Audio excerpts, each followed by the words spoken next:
some other figures as well, but I just picked up a few figures which are important to most of the clients we have. Like we have an experience doing webinars through this platform before, so um, therefore, like looking at the kind of people who are joining these webinars, most of them have come to Canada as through the temporary foreign worker program or the student international student stream. So I've only selected those ones therefore. So the key facts we have discussed Canada's federal immigration plan setting a target of 91,500 permanent residents admissions via PNP. As I told you before, PNP is the highest increase. We see 66% increase from the current year.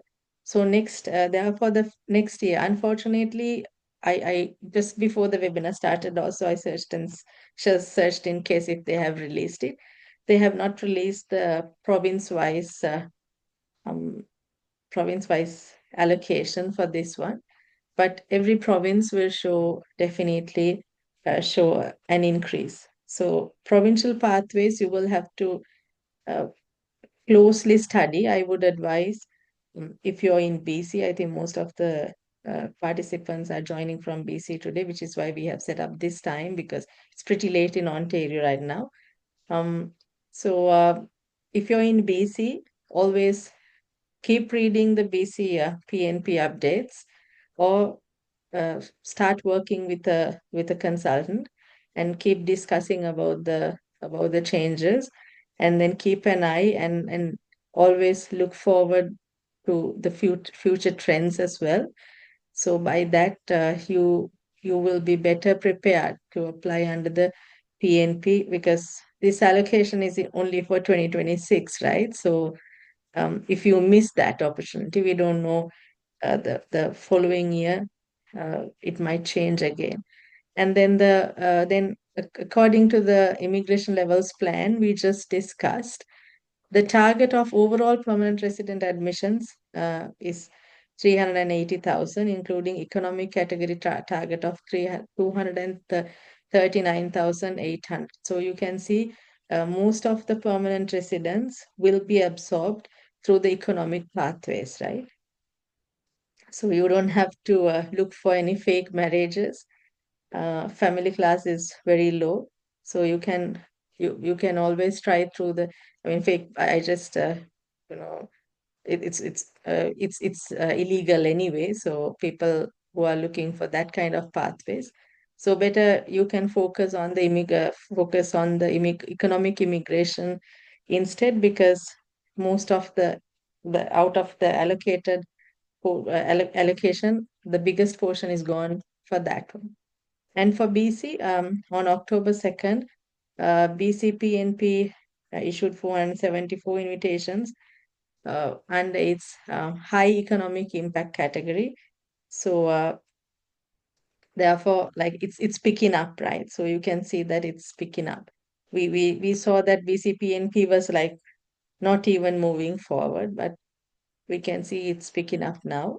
And we see PNP for 2025 was 4,000, but we will have more no, more allocation for the upcoming year because the overall PNP target was increased.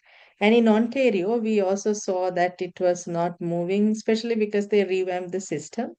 But now they basically uh, withdrew all the applications from the pool and then asked people to resubmit their applications through a new employer portal, and to make sure that the job offers are genuine, because the main reason was like there were lots of frauds uh, occurred during the past couple of years. So as a result of that, they revamped the entire system. So they did some changes, but now they are ready to move forward. And finally, what are the implications? I have only focused on BC and OINP here because back again looking at the participants, if you're joining from any other province, you can always request us to do another webinar for focusing on those as well. So because the national PNP target increased significantly, we saw provinces BC and Ontario are the biggest uh, economies in Canada. So definitely they will get higher nomination allocations. So you will have more opportunities through that in 2026. And BC's 2025 allocation was sharply reduced, we saw, but we can see that it will pick up again. So let's see if the graduate stream opens again. Most of our clients will have an opportunity through that as well if you have come for an eligible master's program or something. And Ontario's OINP changes reflect increased selectivity and regulatory oversight, as I told you, because especially to avoid the frauds. So applicants will have to expect target tighter scrutiny of credentials, employment offers, and settlement readiness. So you will have to be very, very careful, extra careful now, because we saw lots of rejections, like unusual rejections that we have not, that we were not used to see in the past few years. In 2025, we saw lots of PGWP rejections, unfortunately. So PGWP is something that most people very easily become eligible for, right? So, but we saw a large number of PGWP applications being refused last year, and some PR applications which has made to the last stage, which after receiving a provincial nomination, you have submitted the federal PR application, then they come back and check the information you have submitted at the provincial level, and then they say that you're not eligible. So, uh, more tighter scrutiny of credentials and other factors that matters for your PR application. So you will have to be very careful, therefore. And both provinces are emphasizing labor market alignment, like high economic impact to the province, and especially the healthcare, and then the housing, crisis factors. So because of the housing crisis, what happens is, if you are located, if you are working in a city area, in a metropolitan area, your chances might become less. So they might encourage more people to move to less populated areas and then apply for PR. So rural programs might have a better chance in the upcoming year.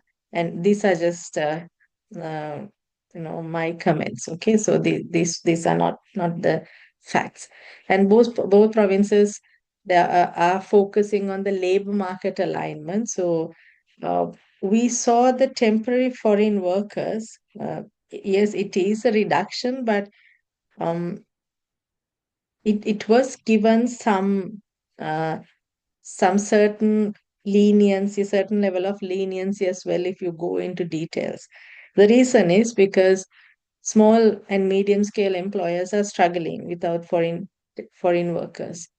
Um, there are some rural areas where it's very hard for them to find Canadian citizens working for that kind of organization. So they gave some concessions there for those kind of employers, and enable them to recruit people through the temporary foreign worker program as well. So trying to kind of like balance between the labor market alignment, that was also that visible in the recent plan. So these are the main changes they did, especially with regard to the students who are here, who have migrated here, who have come here as students, as well as temporary foreign workers.